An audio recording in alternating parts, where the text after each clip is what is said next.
Bwana, kwenye picha fulani vikali kabisa tena. Huyu bibi anaitwa Monica. Monica akiwa amekaa zake bwana, akawa analalamika sana, anamwambia Mungu kwamba nimekuomba siku nyingi sana Mungu, lakini mwisho wa siku umekuja kunilipa kwa kumchukua mume wangu pamoja na mtoto wangu.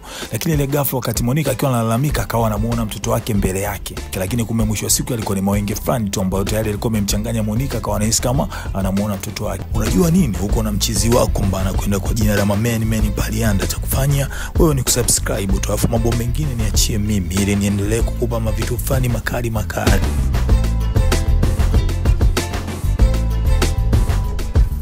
Tuona Monica akiwa anaongea na mume wake. Mume wake akamwambia amemmisi sana. Monica akamwambia nimekumisi pia, lakini mume wangu ni dakika chache tu toka tumeachana, hata nusu saa haijaisha. Akamwambia haijalishi ziwe dakika ngapi, lakini tayari nimekumisi sana mke wangu. Mwisho wa siku tunaona na rafiki yake Juliet bwana akiwa anaingia. Akamwambia bwana, unaongea na mume wako, yani time yote na mume wako, weekend nzima umeshinda naye. Mwambie mume wako akuache kidogo wakati wa kazi, ujaribu kupiga mishe kwanza. Tunaona bibi Monica akawa anamtania Juliet, akamwambia bwana wewe una wivu. Kisha Juliet akamwambia Monica kwamba muda wa kikao umefika, hivyo fanya vyovyote inavyowezekana uje kwenye kikao kwa hivi sasa. Baada ya pale tunamuona Monica bwana akiwa amechomoka zake na kuelekea kwenye kikao. Tunaona Monica ndo kiongozi bwana, kwa hiyo akawa anajaribu kuonyesha ni jinsi gani ambavyo watafanya kazi na ni jinsi gani ambavyo watatengeneza kipato kwenye kampuni yao. Monica akawa anatema madini fani vya hatari sana na watu wakawa wamekaa chini wanamsikiliza vizuri kwa umakini. Mwisho wa siku tunamuona baba na mtoto akiwa anapiga story fani, vinaonekana ni upendo fani kwenye hii familia. Lakini mwisho wa siku akiwa maskani wamekaa, tunamuona Monica naye akiwa anauliza yake home baada ya kutoka ofisini. Mtoto akamkimbilia na kumpokea kwa shangwe kubwa sana. Kisha mtoto akawa anamwambia mama mambo ambayo yanatokea shuleni. Mwisho wa siku tunapata story kwamba hii ni familia ambayo inalelewa kwenye misingi ya kimungu sana, hivyo wanapenda sana kumuomba Mungu na wamemtanguliza Mwenyezi Mungu mbele kwa kila kitu. Wakati wanataka kulala bwana, tunaona Monica akiwa na mume wake. Mwisho wa siku akamwambia kuna kitu anakifikiria, ile anataka apatie. Ni kitu gani? Atakapopatia atampatia zawadi. Akamwambia mume wake ana kitu anataka kumwambia, hivyo akae tayari kwa ajili ya kumwambia. Akamwambia yuko tayari kumsikiliza. Akamwambia 12 na 13 ni kitu gani? Mwisho siku akamwambia kwamba ni anniversary yao wanatimiza kwenye ndoa, hivyo awe tayari kujiandaa kijua kwamba time yao imefika ya anniversary yao. Kisha Monica akamwambia mume wake, kwa sababu ni time yetu, naomba useme kitu chochote ambacho unatamani mimi nikifanye na mimi nitakifanya. Mume wake akamwambia kwamba mimi natamani zaidi kuona kwamba umechukua likizo artist ya wiki moja ili nikae na wewe tusherehekee pamoja anniversary yetu.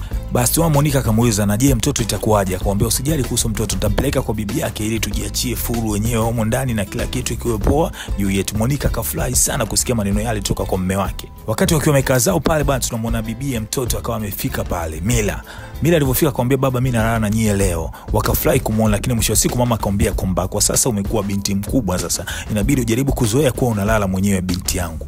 Basi tunaona familia kwa upendo wakapiga story 2-3. Mwisho wa siku akamwambia mtoto asali. Mtoto akasali vizuri sana, akatema madini ya kutosha kwenye sala ya Mwenyezi Mungu. Basi tunaona Monica bwana kesho yake akiwa ofisini bwana, akawa amempigia simu bosi wake, anamwambia kwamba bosi, naomba unipatie likizo artist ya wiki moja kwa sababu ni anniversary yangu, natamani kusherehekea mimi pamoja na mume wangu. Bosi wake mtu poa kabisa akamwambia basi hamna noma, nitakupatia likizo ya wiki moja kwa ajili ya kusherehekea anniversary yako. Monica alifurahi sana. Mwisho wa siku akajua akimwambia mume wake pia atafurahi sana. Sasa tunaona leo bana mshiwa akiwa anampeleka mwanae shuleni, akawa anamwambia kwamba asome sana, anampeleka shuleni, lakini mwisho wa siku akamwambia atakapompeleka shuleni itabidi siku kadhaa mbele ampeleke kwa bibi yao ili akakae kule kipindi cha anniversary yao yeye pamoja na mama yake. Mtoto akakubali. Sasa tunaona leo bana mtoto akiwa pamoja na wazazi wake, tayari mtoto amejiandaa kwa ajili ya kumpeleka safari ya kwa bibi yake, lakini mtoto akabadilisha mawazo akasema kwamba sitaki kwenda, akawa anakataa. Mwisho wa siku tunaona baba na mama wakajaribu kumshawishi sana mtoto, lakini mwisho wa siku Mila akakubali. Basi baada ya pale bana tunaona Mshua pamoja na mwanae wakiwa wanachomoka zao wanasepa kwa ajili ya kuelekea kwa bibi yao. Lakini baada ya muda mfupi toka safari imefanyika, tunaona bibi Monica akiwa amepokea simu, alafu anaambiwa mume wake na mtoto wake wamepata ajali mbaya sana na wamekimbizwa hospitali. Hali ile ikamchanganya Monica na kuamua moja kwa moja kutoka speed akiwa anaelekea hospitali. Basi tunaona hospitali bwana pale Monica akiwa amekaa zake, lakini alikuwa anasali sana huko akiwa analia. Sali sana. Mwisho siku rafiki yake Juliet naye akawa amefika pale akaungana na yeye kwenye maombi. Wakasali sana. Baada ya kupiga sala zao bwana, tunaona daktari akiwa amepeleka majibu bwana, akamwambia taarifa mbaya sana kwamba mume wake pamoja na mtoto wake wamefariki. Ikitoa Monica kuamini kile alichokisikia, akamwita daktari, hebu nieleze vizuri ni kitu gani ambacho kimetokea. Lakini mwisho wa siku ndio ulikuwa ukweli. Monica akaumia sana. Sasa tunaona hapa leo bwana Monica akiwa amekaa na mawazo sana baada ya kutoka kumzika binti yake pamoja na mume wake. Juliet akamfuata akamwambia pole sana. Akawa anamwambia Mungu amenitelekeza, Mungu ameniacha peke yangu. Tunaona Juliet akawa anamfariji akamwambia kwamba Mungu hajakuacha peke yako na kila anachokifanya Mungu huwa ni kitu sahihi. Monica akawa anaendelea kusisitiza kwamba Mungu amenisaliti, Mungu ameniacha kwa sababu nimesali sana ili mume wangu pamoja na mwanangu baki salama, lakini mwisho wa siku amefariki. Juliet akawa anamsisitiza usiseme maneno hayo. Siku zote Mungu hujibu kwa wakati na Mungu yuko sahihi. Baada ya pale tunaona Monica akiwa anakumbuka time ambapo alikuwa na mtoto wake alafu alikuwa anamfundisha baadhi ya vitu. Mwisho wa siku tunaona Monica akaenda kushika Bible yake, akaishika akafungua, mwisho wa siku akafunga mpaka imani yake ikaanza kupotea design fulani hivi. Basi Monica akalia sana, afu akawa anasema Mungu umenitelekeza. Akawa anaumia sana kutokana na ile situation. Mwisho wa siku tunaona Monica akaenda zake jikoni bwana. Afu mwisho wa siku akawa anachukua kamba ili afanye nini? Ili aamue kujinyonga tu ajimalize. Sasa tunaona wakati Monica akiwa anataka kujinyonga bwana, mara ghafla anamuona mume wake Wilson. Akakatisha ghafla, akashangaa kitu gani. Alafu mume wake akawa anamwambia kwamba hakikisha unaacha kujiua na uko salama. Basi wakati Monica akiwa amelala akawa anakumbuka momenti nzuri ambazo alikuwa nazo na mwanae. Time fulani walikuwa wanacheza na nini, zikao zinamuumiza sana. Kesho yake kumekucha, tunaona Monica bado yuko kwenye situation zile zile tena. Sasa Monica akiwa amepagawa akaona kwamba ni bora kuendelea vile vile na msimamo wake kutaka kujiua. Akachukua kisu akiwa anataka kujiua, lakini ghafla anashangaa anamuona mtoto wake, na mtoto wake akawa anamkanya, mama tafadhali usifanye kitu kama hicho. Time ile ile pale rafiki yake Juliet akawa amefika bwana, akamwambia Juliet naomba ushushe hicho kisu. Juliet akashusha kisu, mwisho siku akamchukua na kumpeleka chumbani, huko akijaribu kumpatia maneno fulani vya kumuomba asifanye tukio lolote ambalo litakuwa ni baya kwenye maisha yake. Kisha Juliet bwana tunaona anampigia simu daktari, anamueleza situation ambazo saizi Monica anazo. Daktari akamwambia hakikisha kesho unamleta hospitali ili nijaribu kumwangalia na kujaribu kumweka sawa. Sasa tunaona Juliet bwana akamwambia kesho itabidi tuende hospitalini, lakini Monica akamwambia si tuenda kokote.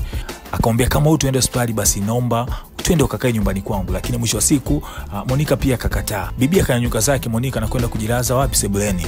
Tuona Juliet akamfuata na kuendelea kumsisitiza, lakini Monica haelewi. Akawa anakumbuka yeye moment ya mwisho wakati anamuaga mume wake pamoja na mtoto wake. Akawa anakumbuka maneno mazuri ambayo mume wake alikuwa anampeleka mtoto wake kwa bibi yake. Siku nyingine tena bwana tunaona Monica bado akiwa kwenye msimamo wake ule wa kutaka kujiua, lakini mwisho wa siku wakati amechili zake pale akamuona mwanae, akampoteza kwenye ile situation. Lakini baadaye tunaona Monica tena akiwa ameshika dawa. Mwisho wa siku akafanikiwa kunywa zile dawa kimtindo fulani hivi. Kwa hiyo baada ya pale tunaona Juliet akiwa amefika pale ndani, akamkuta rafiki yake vile, akapiga simu kwa ambulance. Afu mwisho wa siku tunaona Monica akachukuliwa na kukimbizwa hospitali. Mwisho wa siku akawa anamuuliza daktari, Monica anaendeleaje? Daktari akamwambia anaendelea vizuri, lakini anaonekana amezoofa sana kwa sababu kwa sasa inaonekana hali chakula kabisa, lakini mawazo na msongo wa mawazo ni mkubwa sana kwake. Baada ya tunaona Juliet akafanikiwa kumchukua Monica na kumrudisha nyumbani. Mwisho siku akawa anajaribu kumpatia maneno ya busara. Baada ya tunaona kidogo Monica akaanza kutumia zile dawa za hospitali, kidogo akaanza kurecover. Na mwisho siku sasa tunamuona Monica akiwa anaweza hata kurudi ofisini tena. Basi Juliet akaja akamkaribisha sana Monica, kisha akafurahi kumuona akiwa kazini. Monica akamwambia yuko vizuri na atafanya kazi. Basi nyumbani tunamuona Monica akiwa anakunywa dawa, lakini mwisho wa siku bado ana mawazo sana akiwaza situation ambazo zimemtokea. Kesho yake tunamuona ofisini Monica akiwa amejilaza, lakini akiwa kwenye mawazo makali sana bado.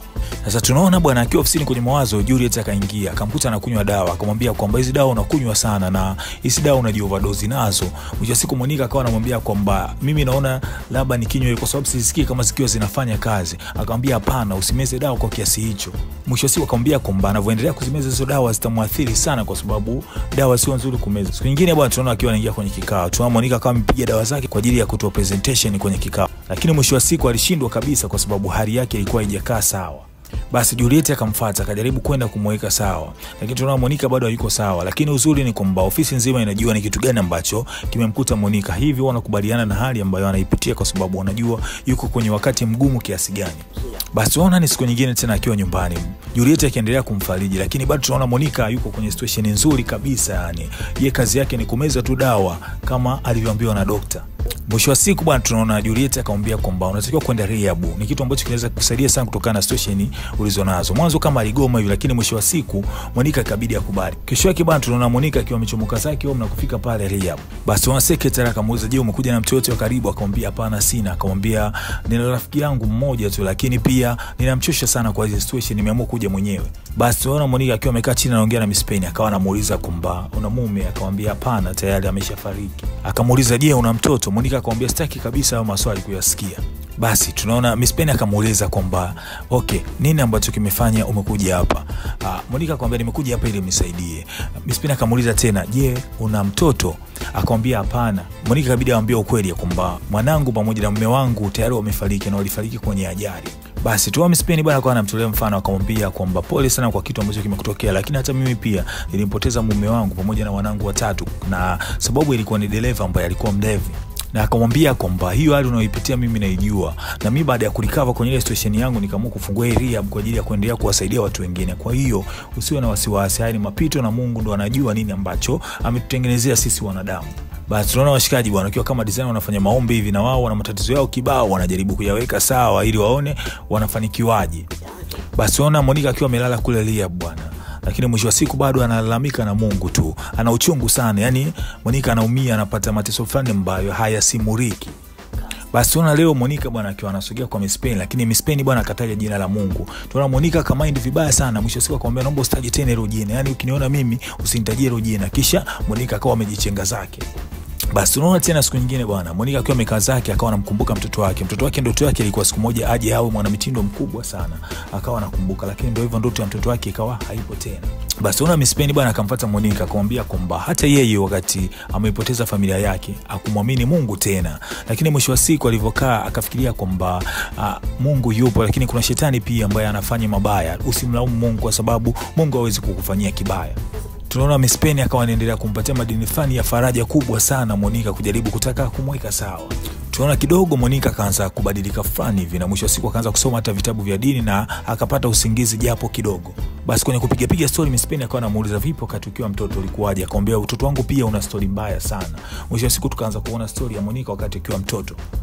Basi kwenye flashback bwana tunaona Monica bwana akiwa anaongea na mchungaji wake, afu mwisho wa siku mchungaji akamwambia kwamba kuna kitu fulani unatakiwa uende ukakichukue nyumbani kwangu. Monica akamwambia sawa, ili umpelekee mama yako. Wakawa wanaongozana kuelekea nyumbani kwa mchungaji. Basi walipofika kule bwana Monica akabakwa na mchungaji.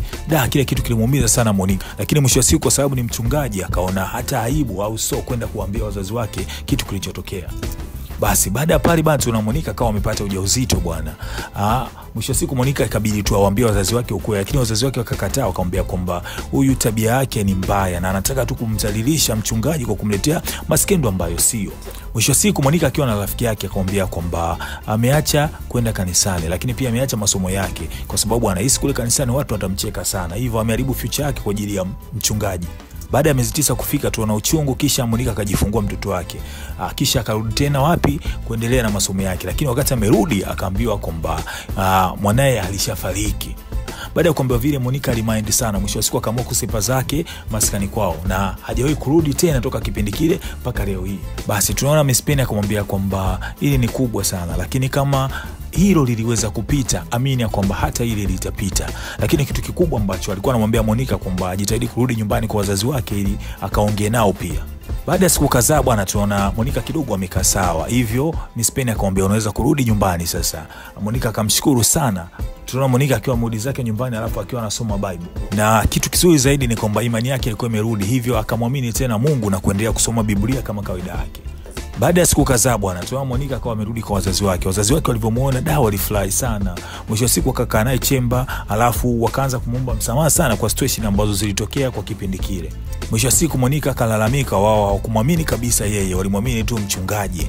Lakini mwisho wa siku akaiweka mambo sawa. Lakini pale kuna binti akawa anatoka ndani. Huyo mtoto akamwambia kwamba chakula kiko tayari, wakasema sawa. Lakini mwisho wa siku baadaye tunaona mzee anaanza kumwambia kwamba Monica, nina siri nzito sana ya kuambia wewe. Na siri yenyewe ni kwamba kwa kipindi kile walikuwa wanaona aibu sana kutokana na ile tukio ambalo lilitokea. Hivyo wakamchukua mtoto na kumpeleka sehemu ile akakae huko. Lakini mwisho wa siku sasa waliamua kumrudisha pale nyumbani. Monica akashangaa sana kusikia kwamba mtoto wake bado yuko hai na hakufariki. Mwisho wa siku bwana tunamuona Monica akiwa anapiga story na mwanae bwana. Akapiga story nyingi sana, akafurahi sana. Mwisho wa siku mwanae akawa anamwambia pia ndoto zake ni kuwa mwanamitindo. Mama akawa anashangaa, yani mtoto wake huyu ndoto yake ni kuwa mwanamitindo kama mtoto wake aliyefariki. Baada ya pale bwana Monica akamchukua binti yake bwana na kufika naye mpaka nyumbani kwake. Alipofika akaingia chumbani, kisha akawa anatazama picha za Mila. Akasema kwamba yeye kwenye mishe zake atafungua duka na hilo duka ataliita jina la mdogo wake ambaye ni Mila. Kisha akamwambia mama, nitahakikisha natimiza ndoto za mdogo wangu. Mama yake akafurahi sana. Basi tunaona kesho yake bwana Monica kaenda kumtembelea Miss Penny. Alipofika akamwambia story nzima kuhusiana na binti yake ambaye anaitwa Savannah. Miss Penny akamwambia usiache kumwamini Mungu. Mungu ndo kila kitu. Unaona sasa kilichotokea, Mungu anajibu kwa wakati na wala hachelewi. Baada pale wakaingia ndani, yani ilikuwa ni furushangwe ama ni fulani imerudi tena kwa Monica. Basi baada pale tunamwona Monica akiwa ofisini kwenye kikao na present na watu wakawa wanamuelewa sana, presentation yake ikawa babu kubwa. Monica akawa amerecover na kila kitu kikarudi kama zamani. Bwana ndio ikawa mwisho wa movie yetu kali kabisa. Chizi wako ni Meni Palianda. Bwana cha kufanya endelea kusubscribe kwenye channel kama haujawahi kusubscribe, mwambie mwenzako pia subscribe kwa sababu mimi nipo kwa ajili ya kuendelea kukupa maunono kama haya. Time nyingine na wakati mwingine tena kwenye dude lingine tuendelee kusomana.